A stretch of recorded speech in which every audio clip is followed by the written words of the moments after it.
Hello, and welcome to Nostalgic Mystery Radio. I'm your host, Stevie K, and I'm honored to bring you the radio shows of yesteryear. For this episode, I bring you Sherlock Holmes in Murder in the Casbah, originally aired December 3rd, 1945, where Holmes and Watson travel to North Africa to find an Englishman wrongly accused of murder, and they're led into a web of mystery by a beautiful woman. So sit back and relax, and I hope you enjoy this nostalgic mystery radio. Thank you for listening.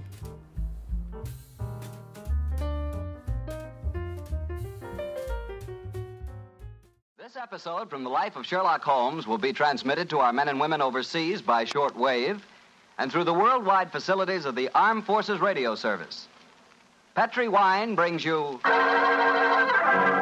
Basil Rathbone and Nigel Bruce in the new Adventures of Sherlock Holmes.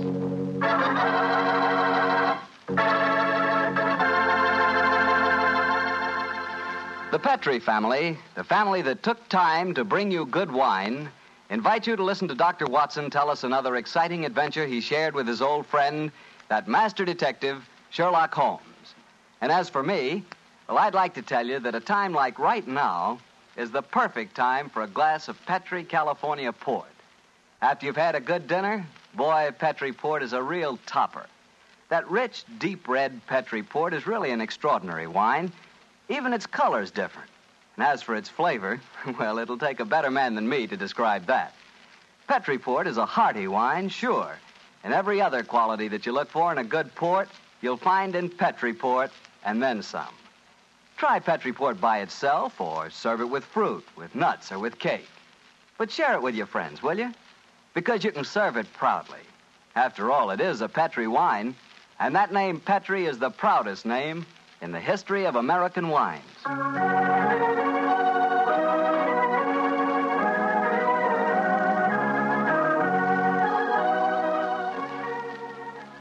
And now let's visit our old friend and host, Dr. Watson. Good evening, Mr. Bartell. Good evening, Doctor. Settle yourself down and get your pipe going. Thanks.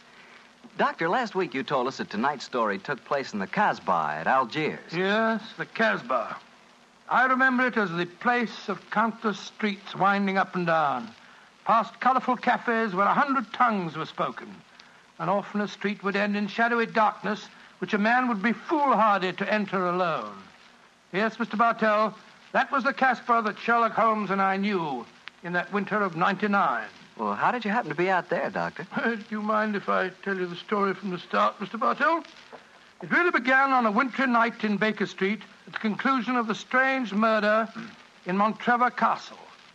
A charming young girl sat on the sofa of our lodgings in Baker Street and talked to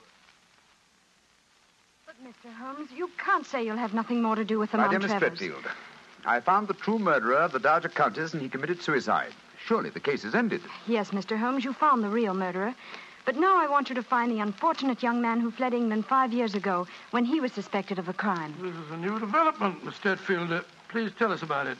It's Douglas Milton that I'm talking about. Oh, yes. He was the heir to the title, wasn't he? Yes, Mr. Holmes. He was a sensitive, artistic boy, and when he knew that he was under suspicion, he ran away. Mm-hmm. Of course, everyone regarded his flight as an admission of guilt. That is, until you found the real culprit, Mr. Holmes. I imagine, Miss Stretfield, that your interest in the missing boy is not entirely, shall we say, altruistic? I'm in love with him, Dr. Watson. Oh. We were engaged to be married when he ran away. Mr. Holmes, you've got to find him. He must know that his name has been cleared and that he's inherited the title. Stretfield, have you any direct news, any letter from your fiancé since he left 5 years ago? None. Any clues as to his hiding place? Only this.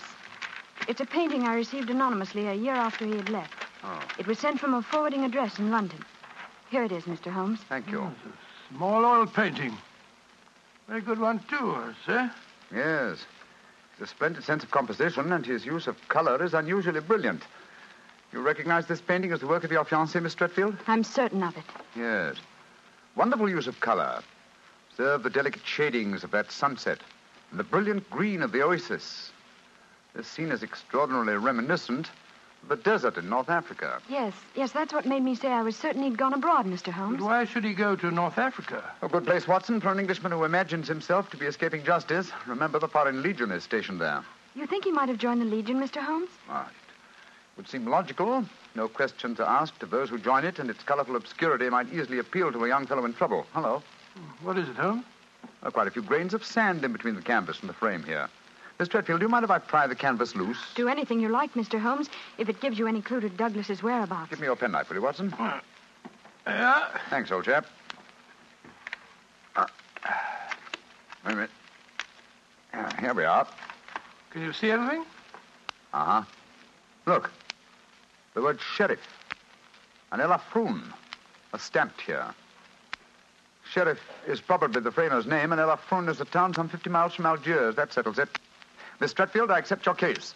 Watson and I will go to Africa and try to find your fiancé, Douglas Milton.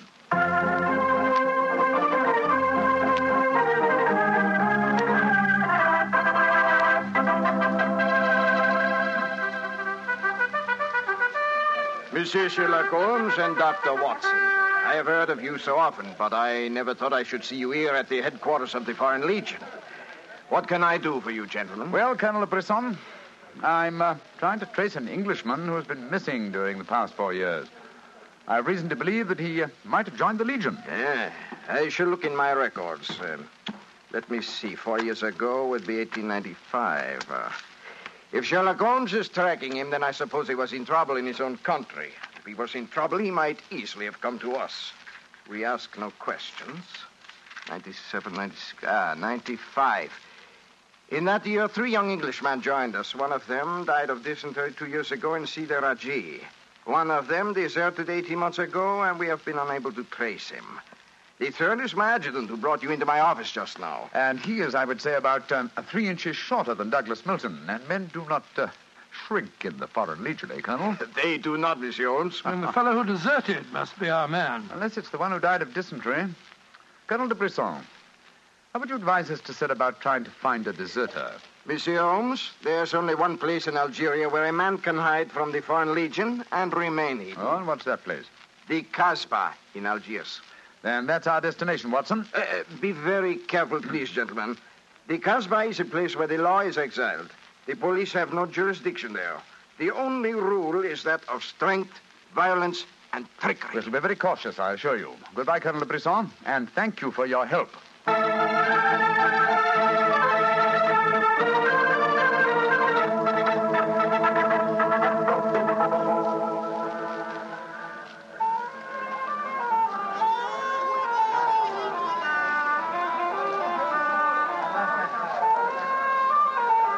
Well, I must say that I think Colonel de Brisson rather exaggerated the dangers of the Casbah. I suppose you're going to tell me this cafe is the headquarters for a dope smuggling ring or white slaving or something. Its ramifications are even more extensive than those you've mentioned. You're joking, Holmes. I assure you I'm not, old fellow. What? My old friend Duhamel is chief of police in Algiers. When I told him our mission, he advised me to come here. A 500-franc note, and the proprietor can obtain any and all information regarding the underworld. For as little as 200 francs, he can arrange a murder. So that gives you some idea of the relative values in the Casbah. Good Lord, then you've already spoken to the proprietor? Oh, yes, a charming, scoundrelly fellow by the name of Rafi. I gave him 500 francs and asked him to set his underworld grapevine in motion to see whether an Englishman living and hiding here in the Casbah could be found. And I thought we'd come here for a quiet meal. Here comes Rafi now. Let's hope he has news for us. Here we are, Rafi. Come and sit down, won't you? Rafi works fast, does he not, Mr. Holmes? Your friend is... My friend knows that you're working with me. We'll be found out. A drink first. The tongue of Rafi is parched. Would you have me die of thirst before I give you my news? Vermouth cassis. You have news for me, then? But yes. Good, what is it? First, you will pay me more money, no? But I gave you 500 francs. You said that you'd do the job for that. Can I help it if some tongues are more costly to make wag than others? It took the 500 to get the wag. Am I to have nothing for my own trouble? Votre vermouth cassis, Monsieur Rafi. Ah, good. The gentleman will pay for it. There you are. Merci, Missy. I will drink to your health, gentlemen, both of you. You will pay me more money, no? If my friend's already given you 500, you should stick to your bargain, my good fellow. My information is a bargain at 750 francs. It would be a bargain at 1,000, but Rafi will let you have it for 750 because he likes you. I see. You will give it to me, no? And if I refuse? Then you get no information, and perhaps I spread news in the Casbah that makes it uncomfortable for you gentlemen to be there. Great Scott, this is blackmail. I get the money, no? You're a scoundrel, Rafi. Of course I'm a scoundrel. Here's your money. And information? There is an Englishman hiding here in the Casbah. I do not know his name, but he is tall and fair-haired. I cannot tell you where he lives, but if you go to the Cafe of 1,000 Sighs, you will find a girl who sings there. A girl who sings like a nightingale. Her name is Aisha, and she can lead you to your Englishman. A girl named Aisha. The Cafe of 1,000 Sighs. That is right. I would suggest that you go there in disguise. Two well-dressed Englishmen might find themselves in trouble. For a small fee, say 200 francs, I will escort you there myself. Thank you, yes. I think we can manage by ourselves, Rafi. Oh, if your business is concluded quickly and time weighs heavy on your hands, Rafi can take you to some places of rare interest. Dancing girls that wither one's eyeballs with their beauty. For 500 francs, gentlemen... Thank you, Rafi, thank you. I have a feeling the time will not weigh heavily on our hands. Good night. You work too hard, gentlemen. You should learn how to play. Good night. On my soul, I think that fellow's the biggest blackguard I ever met. I quite agree, old chap, but he is amusing. By the way, Holmes, don't you think that when this case is finished, we might have a time on our hands? Oh, Watson, you're incorrigible. But I think... Watson. What is it? The man sitting over in the corner by himself. By Joe, yes, his face seems familiar. We've seen him before somewhere. Of course we have. His name is Oliver Leeming. We met him at the inquest on the Montrella case. So we did. Now, what on earth do you suppose he's doing here in the Casbah? Not on a holiday, I'm sure. Mr. Oliver Leeming, if you recall, is a cousin of Douglas Milton's, the man we're searching for. If Milton were ever declared legally dead, Mr. Leeming over there would inherit the title. It looks to me as if we're not the only people in the Casbah who are searching for the missing heir. That's true, old fellow. Come on, let's go and talk to the gentleman.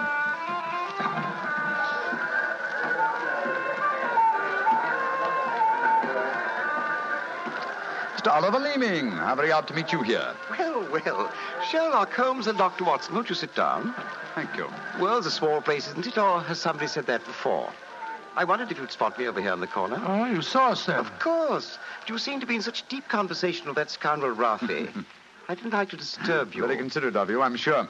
Why are you here, Mr. Leeming? Oh, I'm making a business trip. This is my day off. As I recall it, you're in the publishing business. Correct. What a memory you have. It seems peculiar that you should be on a business trip here. Are you planning on opening a publishing house in Algiers, or are you searching the Casbah for new authors? Why not?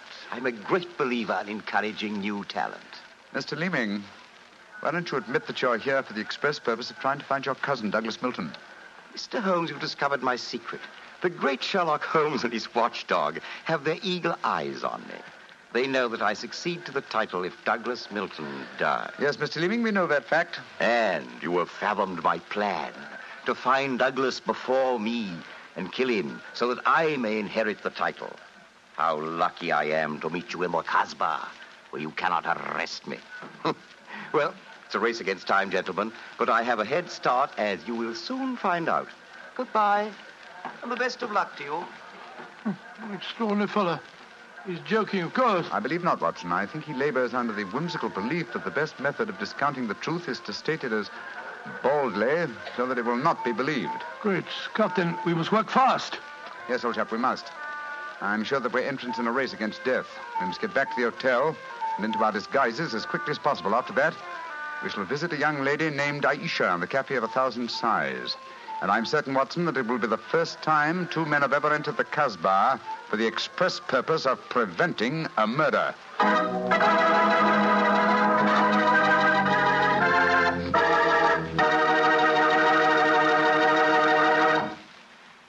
rest of Dr. Watson's story in just about a second, which gives me time to remind you that if you like the flavor of big, plump, juicy Muscat grapes, you'll love the flavor of Petri California Muscatel. What a wine. Petri Muscatel is the perfect after-dinner wine. It looks good, smells better than it looks, and when it comes to the taste department, well, you never tasted anything like it. For a really good wine, remember first Petri, then Muscatel. Petri Muscatel. Well, Doctor, I can hardly wait to hear what happened next. You and Sherlock Holmes went back to the hotel, I suppose. Yes, Mr. Bartell. Holmes quickly adopted the disguise of an Arab guide, while I assumed the role of a tourist. And we started off on our search. Outside the Cafe of 1,000 Sighs, we met with a rude shock. Good Lord. It's the fellow we met in the cafe. Yes, Oliver Leeming, with a knife between his shoulders. He's dead, Holmes. Shouldn't we get into touch with the police? What can they do? Remember, there is no law in the Casbah. In any case, this man is beyond our help. Our job is to protect the living. Come on, old fellow. Let's go to the Cafe of 1,000 Sighs and find this girl, Aisha. The girl, Rafi says, sings like a nightingale. Comme mon oiseau qui chante, je l'appelle ma petite bourgeoise. Ma ton kiki, ma ton kiki, ma ton quinoise. Il y en a d'autres qui me font le doux yeux, mais c'est elle que j'aime le mieux.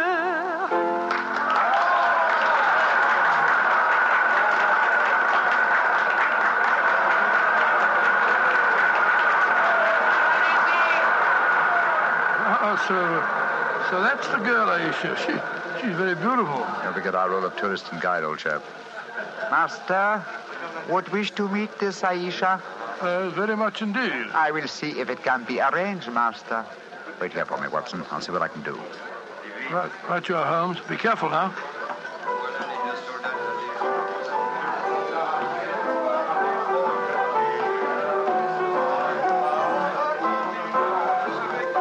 Mademoiselle Aisha?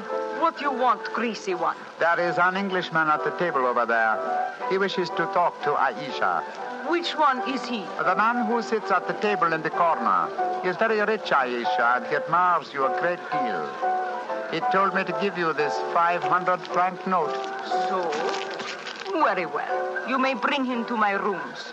The door is at top of stairway, to the right. Good, Aisha. I fetch him. I shall be waiting.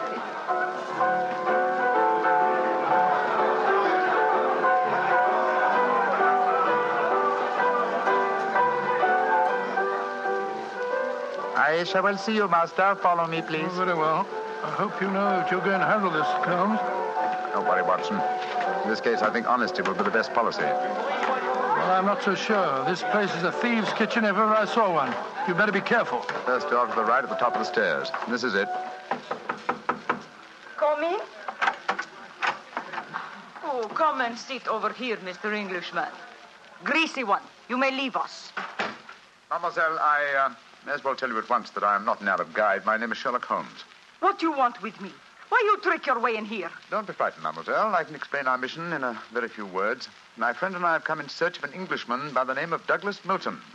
We have good news for him. What make you think I might know of him? A gentleman by the name of Rafi suggested that you might.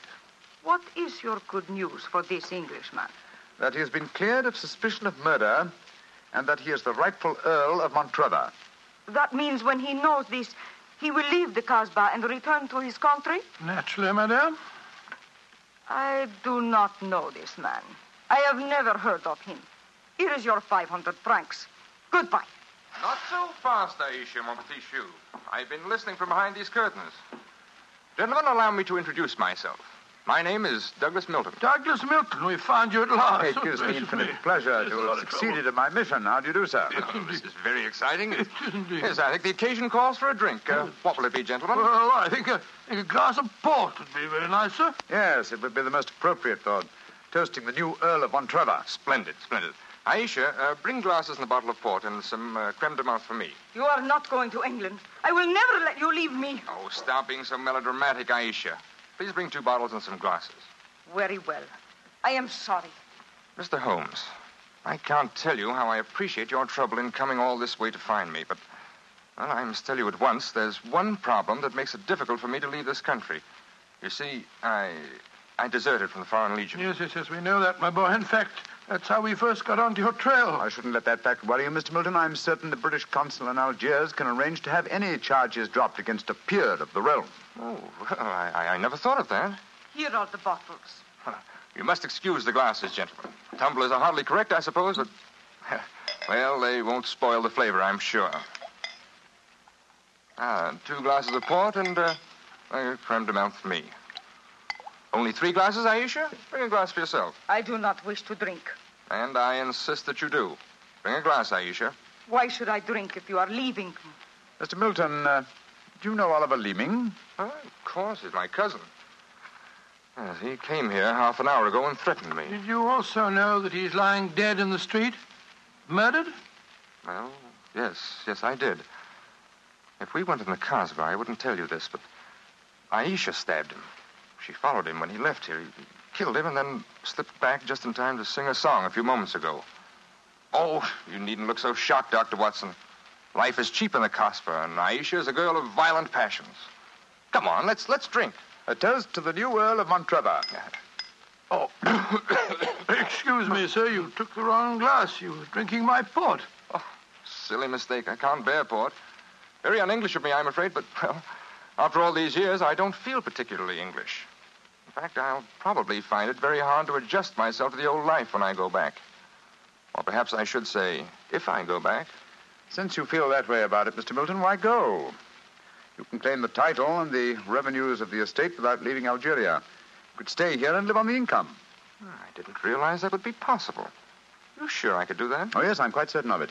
But if you doubt my word, I suggest we all adjourn to the British consulate in Algiers. They can put you straight on the matter. That's a good idea. Let's go over there at once. Now I have been listening to you, my friend. You're planning to leave me. Once you go from the Casbah, I shall never see you again. Put down that knife, Aisha. I will not let you go. You belong to me. If you try to leave me now, I will kill you. Put down that knife, Aisha. You've done enough damage for one night. Why, you... Put it down, you fool. Put it down. Let me go. Let me go.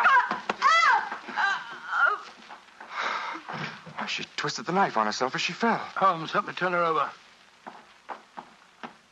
She's dead, Mr. Milton. Poor Aisha. It's a bloody path that leads to the Montrevor title, sir. I suggest that we see that this poor girl's body is taken care of. Then go to the British consulate without any further delay.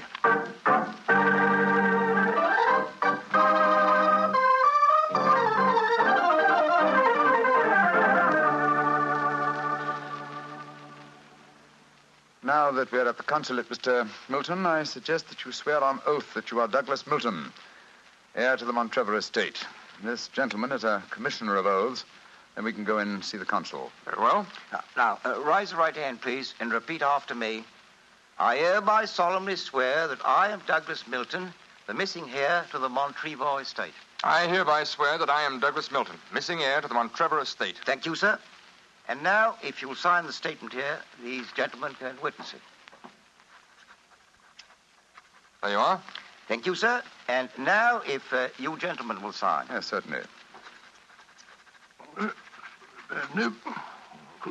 Thank you, gentlemen. The document is now legal. Splendid.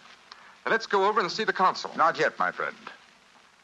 Watson, this man is not Douglas Milton. What the devil are you talking about? There is no law in the Casbah, sir, so you cannot be punished for the 2 murders you committed there. But now that your avarice has tempted you here to Algiers, where you've been foolish enough to sign a false statement, I think we can at least settle you very nicely for desertion, false impersonation, forgery, and perjury. Holmes, what do you mean? The story should be obvious, old fellow. Oliver Leeming did track down the deserter. Recognition was uncertain after so many years, but at least it gave this gentleman the idea of impersonating the real Douglas Milton, a friend of his. You have a lively imagination, Mr. Holmes. The real Douglas Milton died of dysentery 2 years ago in Sidi El Raj. As soon as the idea of impersonating Milton was born, Leeming had to die. Your theories are very interesting, but you haven't a shred of proof. I say that I'm Douglas Milton. How are you going to prove otherwise? Very simply, my dear sir. Douglas Milton was a painter who excelled in the use of vivid colors. You, sir, suffer from the quite common malady of red-green color blindness. Less than an hour ago, you mistook a glass of port, which is red, for a glass of creme de menthe, which is green. I knew at once that you were an imposter. You're cleverer than I thought you were, Holmes. Goodbye. Here, come back. No, Watson. Don't go after him. But we can't let him escape, Holmes. Don't worry, old chap. He won't escape. I sent a message to Colonel de Brisson. If you go to the window, I think you'll find that the consulate is being watched. The Legion has a long memory for desertion. I don't think he'll get very far. They got him, Holmes. Shot him as he was trying to run away. A just death for him. He lived a life of violence and treachery, Watson. It's only fitting that he should die in the same manner.